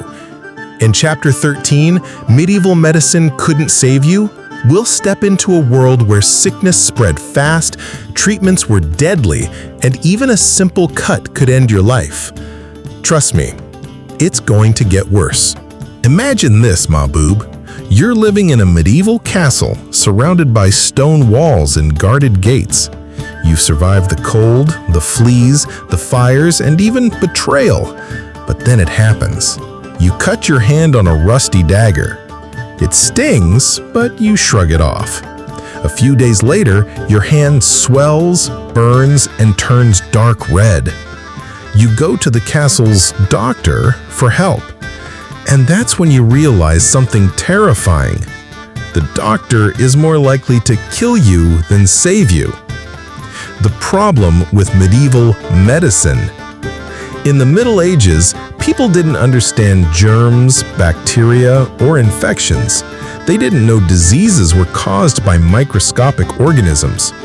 Instead, they believed illness came from bad air or miasmas rising from swamps or dead bodies, curses, demons, or punishment from God, imbalances in the four humors, blood, phlegm, black bile, and yellow bile. Because their understanding was wrong, their treatments were, let's just say, not ideal. Bloodletting, the deadly cure. One of the most common treatments was bloodletting. Doctors believed sickness was caused by bad blood building up in the body, so they used knives, leeches, or hollow metal tubes to drain blood, sometimes pints at a time. If you were weak, congratulations, you just got weaker. If you had an infection, removing blood often made it worse. People fainted, suffered organ failure, or died on the table. And yet, bloodletting remained a standard cure for centuries. Leeches and other lovely creatures. Leeches were another medieval favorite. Doctors placed live leeches on your skin to draw out toxins, sometimes dozens of them at once. The problem, leeches didn't just take bad blood, they took all blood. Patients often bled for hours, sometimes until they passed out. And if that wasn't enough, open wounds from leech bites frequently became infected. So if the leeches didn't kill you, the infections probably would. Mercury, lead, and poisoned cures. Some medieval treatments were outright dangerous. Doctors prescribed mercury for everything from fevers to skin diseases. They also used lead-based ointments for wounds and balancing humors. In reality, these poisons slowly destroyed the body, causing nerve damage, organ failure, and hallucinations. But without modern science, no one realized the medicine was deadlier than the disease. The Black Death and hopeless doctors. When the Black Death swept across Europe in the 14th century, killing millions, medicine failed completely. Doctors wore strange beak-shaped masks stuffed with herbs, believing they filtered out bad air. They lit fires in sick rooms to purify the atmosphere. They burned incense, washed walls with vinegar, and carried charms to ward off evil spirits. None of it worked. Entire castles became silent tombs as families died one by one. In some cases, doctors refused to treat patients altogether, abandoning their posts to save themselves. Amputations without anesthesia. If you broke a bone or developed gangrene, the solution was simple: cut it off. Surgeons performed amputations using no anesthesia, just a saw, a knife, and maybe a piece of leather to bite down on. The patient was tied down while assistants held them still. There were no sterilized tools, no disinfectants, and no clean bandages. Even if you survived the agony, there was a good chance you'd die later from infection, shock, or blood loss. Surgery in the Dark Ages. Surgery existed, but it wasn't what you'd call safe. Instruments were reused without cleaning. Doctors operated in dim torchlight with unwashed hands. Bandages were rarely sterilized, spreading germs between patients. Open wounds were left exposed, attracting flies and infections. Survival rates were low, and even successful surgeries often led to lifelong disabilities. The noble advantage. Kind of. Kings and queens had access to the best doctors of the time, but even they weren't safe. Yes, they had better food, cleaner chambers, and more servants to care for them. But the treatments were still the same: leeches, bloodletting, and mercury. Plenty of monarchs died young despite their wealth, proving that in a medieval castle, gold couldn't buy survival. One tiny wound, and it's over. Imagine cutting your finger while preparing food. At first, it's nothing. But days later, the wound swells and turns black. You get a fever. You start shaking.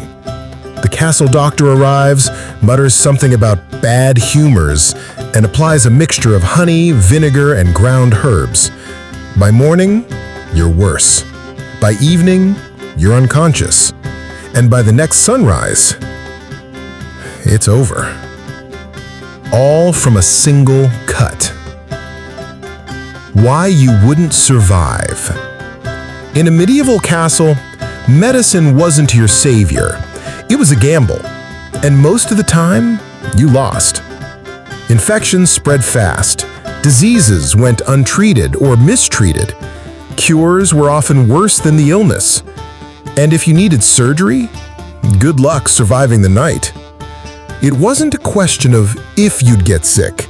It was a question of when. Living with constant paranoia. Imagine trying to sleep in a place where you couldn't trust anyone.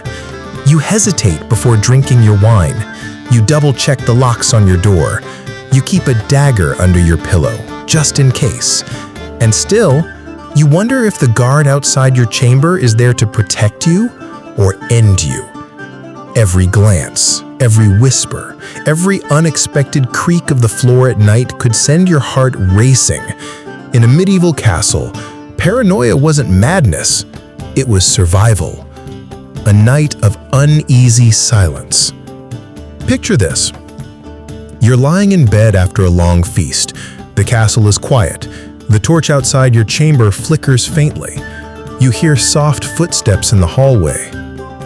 Then silence. Your hand grips the dagger beneath your pillow. You hold your breath. The footsteps pass. For now. But your heart doesn't slow. Because in this world, Danger didn't always wear armor or carry a sword. Sometimes it whispered, smiled, and called you friend. Closing hook. But Mahub, betrayal wasn't the only nightmare. Because even if you survived the poison, the daggers, and the spies, there was something else you couldn't escape. Your own body failing you. In Chapter 13, Medieval Medicine Couldn't Save You, we'll step into a world where sickness spread fast, treatments were deadly, and even a simple cut could end your life. Trust me, it's going to get worse. Close your eyes, Mahbub, and imagine yourself inside a medieval castle on a cold winter night. The feasting hall has gone silent. The torches burn low, their light barely touching the stone walls. The wind whistles softly through narrow arrow slits, carrying the faint smell of smoke from distant fireplaces. You're lying on your straw mattress, exhausted after another long day. But you can't sleep. Because in a medieval castle, peaceful nights didn't exist. Too many dangers, too close together. The problem wasn't just one thing, it was everything. The cold seeped into your bones no matter how many blankets you had. The air smelled of smoke, dampness, and unwashed bodies. Rats scratched in the dark while fleas bit at your ankles. Somewhere in the distance, someone coughed, and you wondered if it was the plague. Even if you tried to relax, your body stayed tense, alert, and ready to run. You never really felt safe. The noises of the night. A medieval castle at night wasn't quiet, far from it. Wooden beams creaked above you. Rats scurried across the cold stone floors.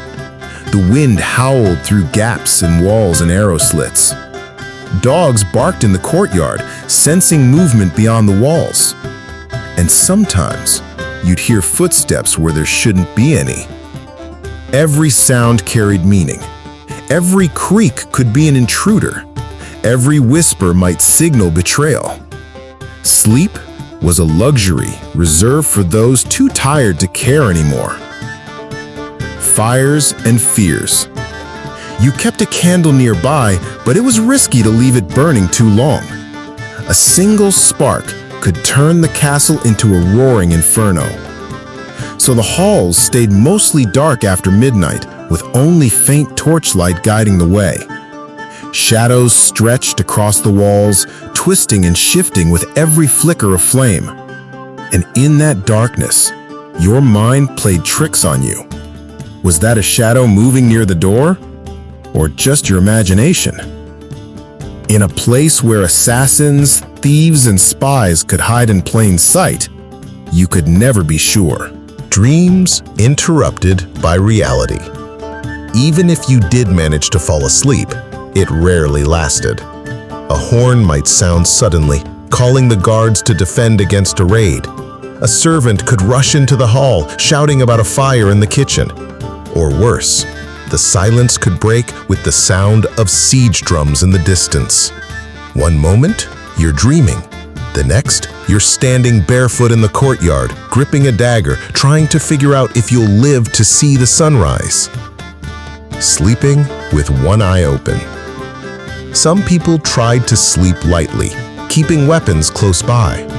Guards kept daggers under their pillows. Nobles locked their chambers and posted men outside their doors. But locks weren't foolproof, and guards could be bribed. You never truly relaxed, not even around family. In a castle filled with political intrigue, anyone could be an enemy. A servant carrying your wine, a cousin with an eye on your inheritance, a guard loyal to someone richer than you. Every night, you wondered who wanted you gone. The shadows of memory. It wasn't just the living you feared. Castles had long, bloody histories, murders, battles, betrayals, and executions. People whispered about ghosts wandering the corridors at night, cursed spirits trapped beneath the stone floors. Even if you didn't believe in hauntings, the stories stayed with you.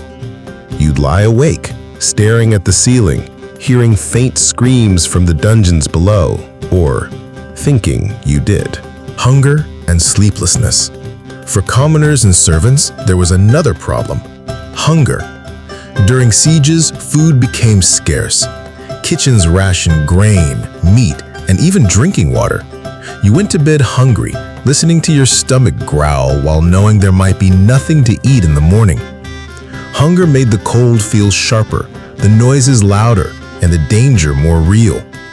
And the weaker you became, the harder it was to fight off illness. Disease that never slept. Even in silence, danger lingered. Coughing echoed through the halls as disease spread in the damp, crowded rooms.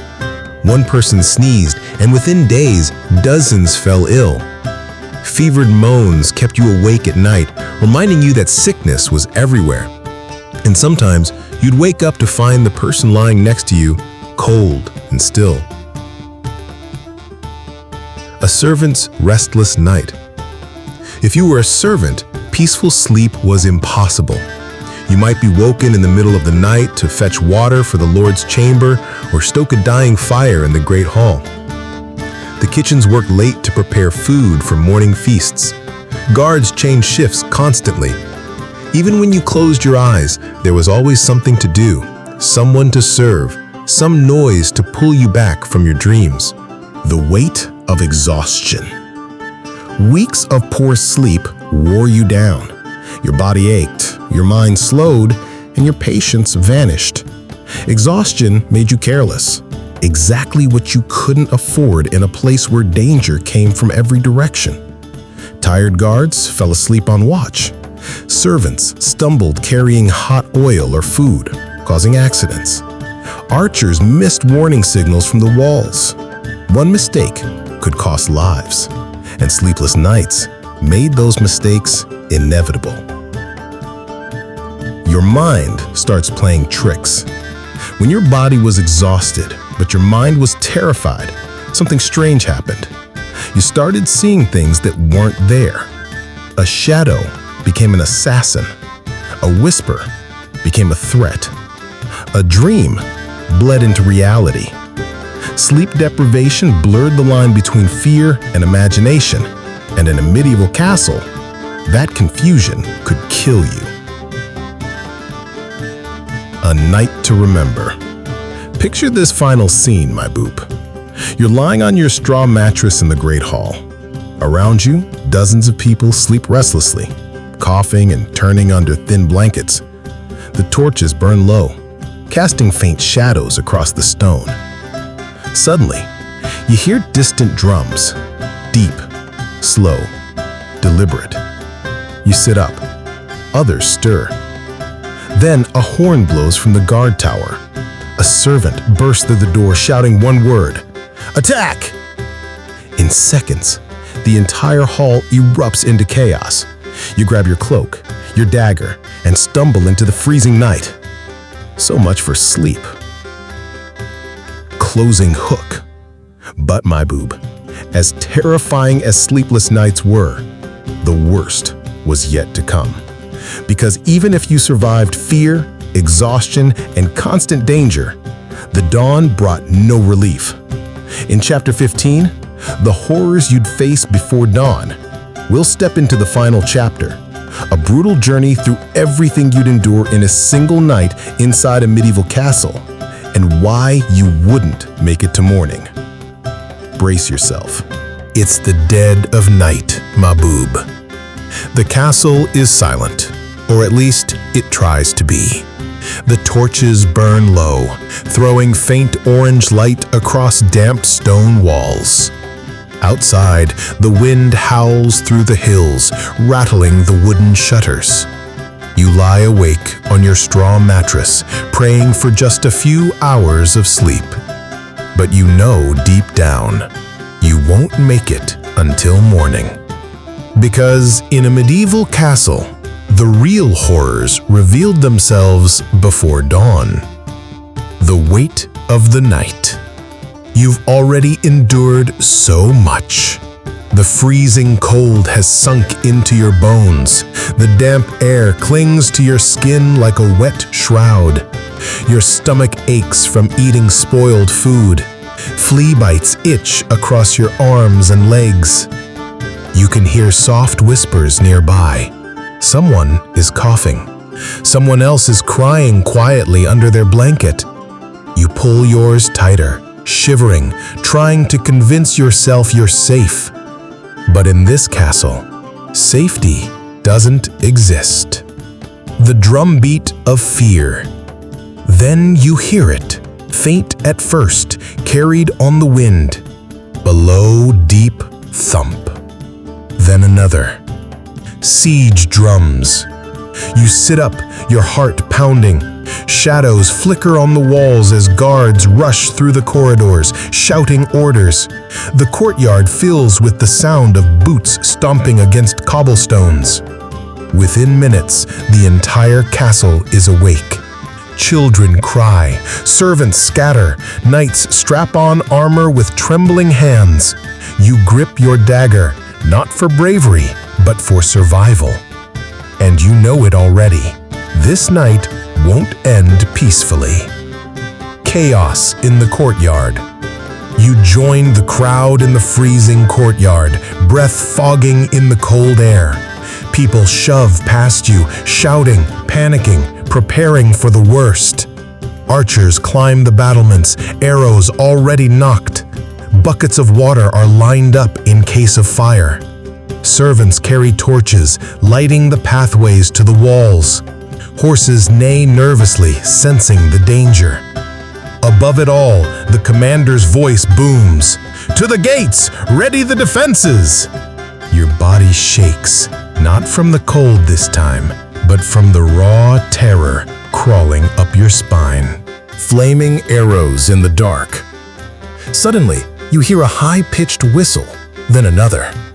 Flaming arrows streak through the night sky like shooting stars, only these stars kill. One lands on a wooden stable, setting it ablaze instantly. Another smashes it to a pile of hay, sending sparks flying into the air. Smoke rises, choking the courtyard with bitter fumes. People rush with buckets, stamping out flames, coughing, crying.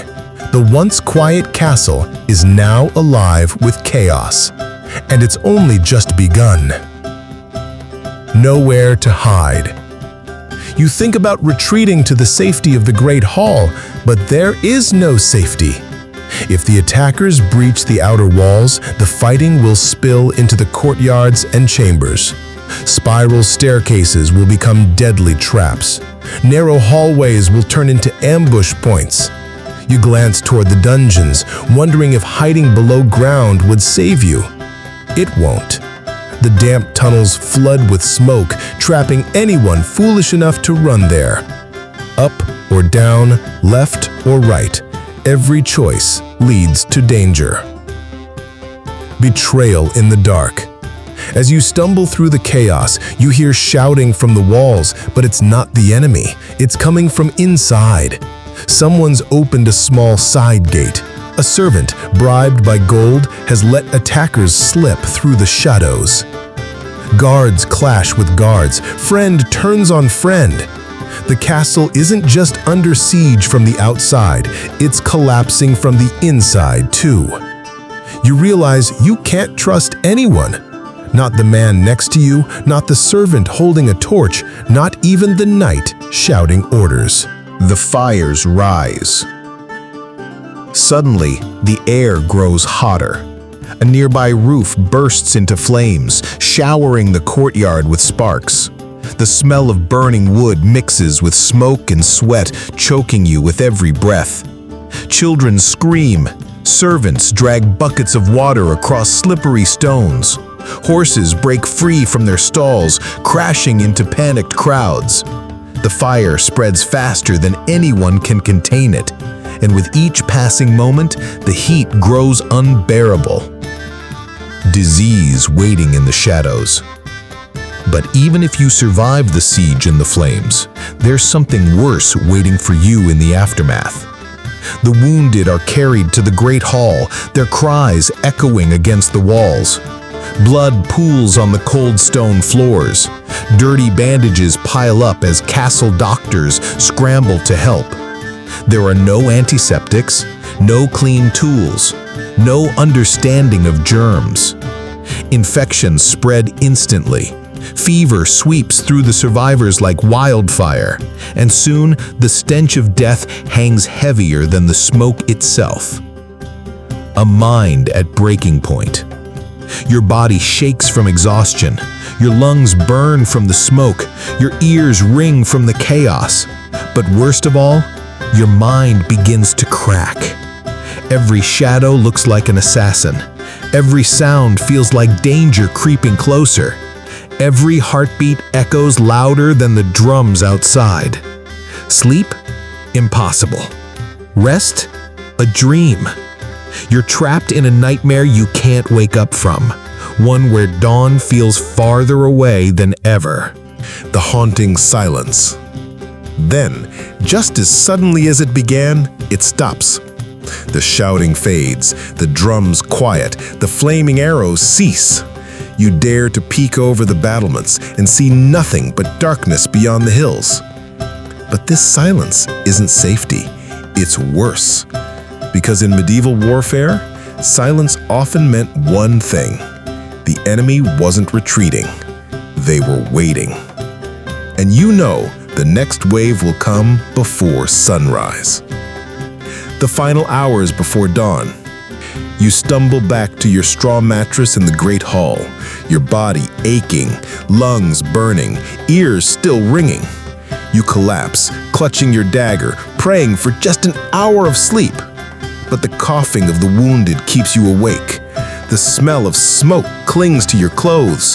The screams from the dungeons echo faintly below. You watch the torchlight flicker on the stone ceiling, counting the minutes until dawn. Your eyelids grow heavy, but you know deep down, you're not going to see the sunrise. Why you wouldn't survive? After everything, the freezing cold, the rotten food, the rats, the fleas, the fires, the disease, the sieges, the betrayals, and the endless fear, surviving even one night in a medieval castle was nearly impossible. It wasn't one danger.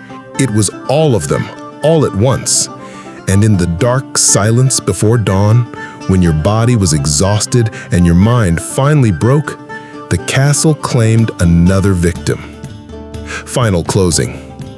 So the next time you see a medieval castle, standing tall and proud against the sky, remember this: behind those beautiful stone walls were cold nights, damp blankets, sleepless guards, whispers of betrayal, and screams from below.